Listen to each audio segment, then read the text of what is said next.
मैं श्री शिष्या रंजना सभी गुरु भाई गुरु बहना लोग के चरणों में प्रणाम करती हूँ। मेरा प्रणाम स्वीकार करें।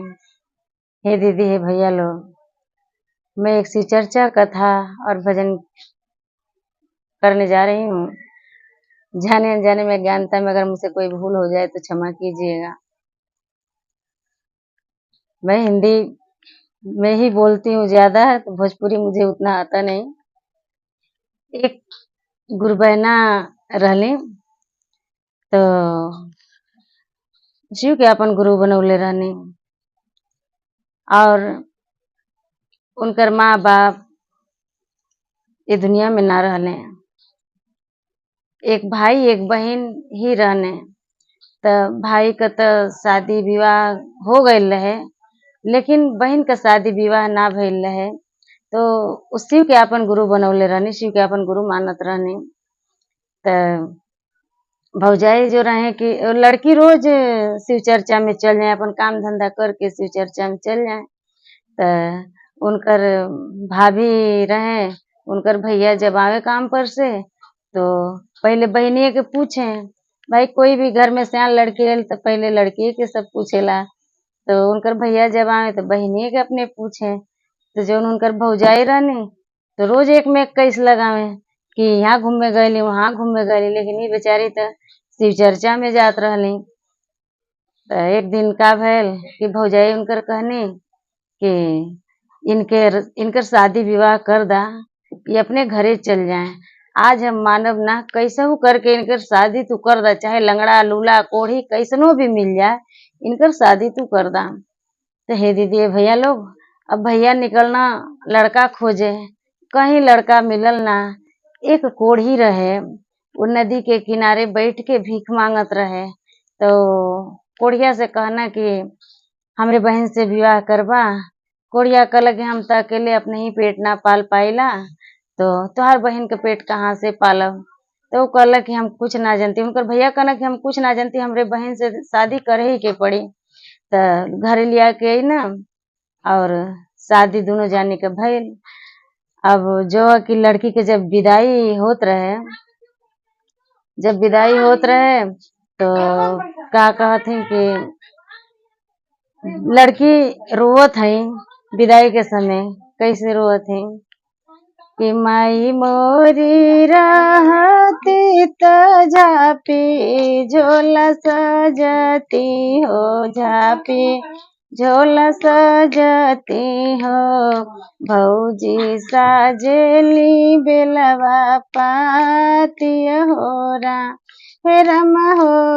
भौजी साजेली बेलवा पाती हो राम। माई मोरी रहती त चुनारी पहनावती हो, चुनारी पहनावती हो। भौजी पहिरा में फटैलु गरिया हो राम, हे राम हो। भौजी पहिरा में फटैलु गरिया हो राम। माई मोरी रहती त जीरा खोइछा डालती हो, जीरा खोइछा डालती हो। भौजी डाले लीटवा पाथर हो राम, हे राम हो। भौजी डाले लीटवा पाथर हो राम। ऐसे करके अब वो रो रही है, लेकिन लड़की अपने ससुराल चली जाती है। और जाने के बाद क्या होता है कि उसी नदी के किनारे जहाँ पर वो कोढ़िया भीख मांग रहा था, वहां पर महल बन चुका है। उसमें से नौकरानी लोग आए, इन लोग को लेके जाए मंदिर महल के अंदर गए। तो वो कोढ़ी जो उसका पति था लड़की का बोल रहा था, अरे मैं यहाँ महल में कैसे आ गया, यहाँ तो महल नहीं था, यहाँ पर तो मैं बैठ करके भीख मांगता था, तो ये सब कैसे हो गया। फिर बाद में जब उसने मंदिर महल के अंदर गया तो वो कोढ़ी भी ठीक हो गया, एक अच्छा आदमी बन गया। तो फिर कुछ समय बीता तो अब भाई तो भाई होता है, भाई बोलता है कि इतना दिन बीत गया, मैंने अपने बहन को कोढ़िया के साथ में किया, कोढ़िया के साथ में किया, पता नहीं मेरी बहन कैसे होगी। तो उसने अब चल दिया वहां से। अब आया तो देखा जहां पर कोढ़िया बैठ करके भीख मांगता था, अब वहां पर महल बना हुआ है। पूछा तो पता चला कि उस कोढ़िए का महल है। कोढ़िया अच्छा खासा हो गया है। अब महल के अंदर गया, बहन ने देखा तो अंदर बुलाया।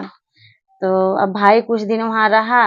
और जब भाई लौटने लगा तो बहन ने क्या किया कि उसकी भाभी जो बेल का पत्ता उसके बक्सा में भर के दिया था, इसके खोइछा में ईटा पाथर दिया था, और जो लुगरी फटे लुगरी पहना करके विदा की थी, वो सब एक पेटी में भर दी। और ऊपर से जो अच्छा अच्छा खाने पीने वाला सामान था वो दिया। अपने बहन भाइयों के, अपने भाभी के लिए कपड़ा वपड़ा दी। तो अब जितना ये लोग अमीर हुए उतना ही वो लोग गरीब हो गए। अब जब वो भाई लेकर के अपने घर गया तो उसकी बीवी थी, तो उसने जब खोला पेटी तो देखती है कि वही बेलपत्र था और ईटा पाथर था, फटे लुगरी थे। बेचारी शर्मा गई। अब शर्मा गई और फिर बोलने लगी कि मैंने मुझसे बहुत बड़ी गलती हो गई है, मैंने बहुत बड़ा गलती किया है। फिर गुरु से माफी उफी मांगने लगी। तो हे दीदी भैया लोग, गुरु इतने दयालु हैं, इतने दयालु हैं ना, बहुत दया कर